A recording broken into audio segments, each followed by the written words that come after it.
Hello বন্ধুরা, চলে এসেছি নতুন একটা ভিডিও নিয়ে। আপনাদের কাছে ভিডিওটি ভালো লাগলে লাইক কমেন্ট শেয়ার সাবস্ক্রাইব করে দেবেন, আর পাশে থাকা বেল আইকনটা একটু প্রেস করে দেবেন, যেহেতু নতুন কোনো ভিডিও আপলোড করলে আপনাদের কাছে নোটিফিকেশান চলে আসবে। আর দেখাই, নতুন অনেক দিন পর আমি এসেছি লং একটা ভিডিও করার জন্য। এতদিন শর্ট ভিডিও করেছি, পুরো কলোনিটা আপনাদেরকে দেখাই, প্রত্যেকটা ভাঁড়ে ডিম বাচ্চা কেমন হচ্ছে বা রয়েছে প্রত্যেকটা ভাঁড়ে আমরা আপনাদেরকে দেখাবো। তবে যেগুলো খালি আছে ওগুলো মনে করে নাও, ওগুলো এক্সট্রা রয়েছে।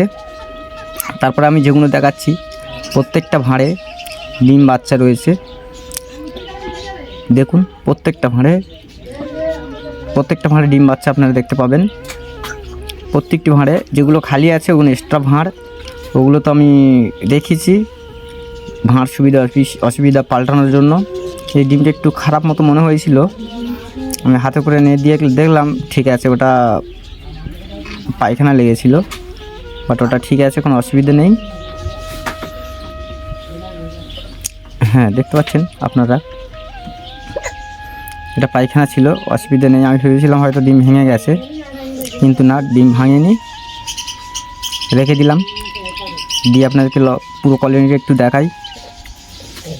দেখুন প্রত্যেকটা ভাঁড়ে ডিম বা বাচ্চা। এগুলো রেড আই ফ্রেশ সাদা পাখি।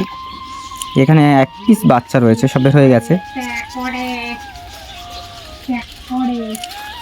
এখানে নতুন বাচ্চা 3-4 পিস উঠেছে। আর এখানে আছে, দেখতে পাচ্ছেন এখানে 4 পিস বাচ্চা আর 2 পিস ডিম রয়েছে। আর এখানে দেখাই আপনাদেরকে, এখানে 6 পিস ডিম রয়েছে, এখানে 3 পিস ডিম রয়েছে। প্রত্যেকটা ভাঁড়টা ডিম নেই, বাচ্চা বের হয়ে গেছে। প্রত্যেকটা ভাঁড়ে ডিম দেখতে পাবে। এখানে 4 পিস ডিম রয়েছে, এখানে 4-5 পিস হয়তো 5-6 পিস হয়তো ডিম রয়েছে। পালক খসে পড়ে যাচ্ছে, তার কারণ ওর একটা পোকা জাতীয় একটা জিনিস হয়, সেই মেডিসিনটা আমি পাচ্ছি না। এই যে পালক খসে যাচ্ছে, এটা বুঝতে পারছেন আপনারা নিশ্চয়ই।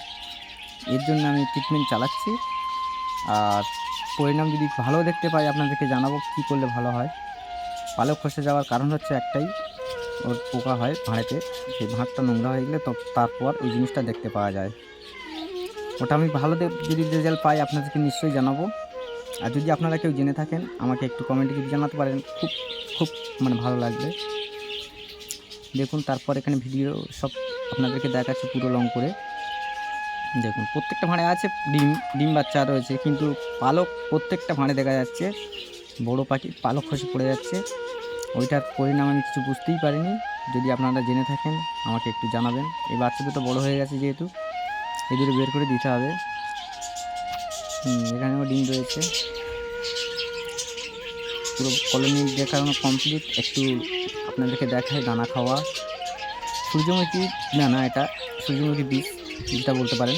কাঙিয়ে দানা রয়েছে, সামনে দেখতে পাচ্ছেন জল রয়েছে। আর সূর্যমুখী বীজ খাওয়ানোর কারণ হচ্ছে শীতের সময় পাখির একটু শরীরটা হিট থাকলে, তার কারণ সূর্যমুখী দানা বীজ খাওয়ানো দরকার। সেই জন্য আমি একটু ওদেরকে দিয়েছি।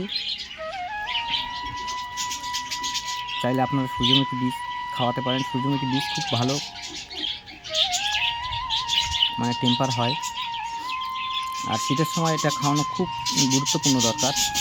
তার জন্য আমি খাওয়াই, বা সবাই খাওয়াই দেখেছি। আর পাখির দোকানে বলতে দানার দোকানে আমি দেখেছি, কিনতেও দেখেছি। দেখুন সবাই চলে গেছে। তো আপনাদেরকে একটু ঘুরিয়ে দেখিয়ে দিয়ে আমার ভিডিওটা এখানে শেষ করে দেবো। তার কারণ হচ্ছে বেশি লং তো করলে আর সবাই তো লং দেখতে পারেন না, তাই না?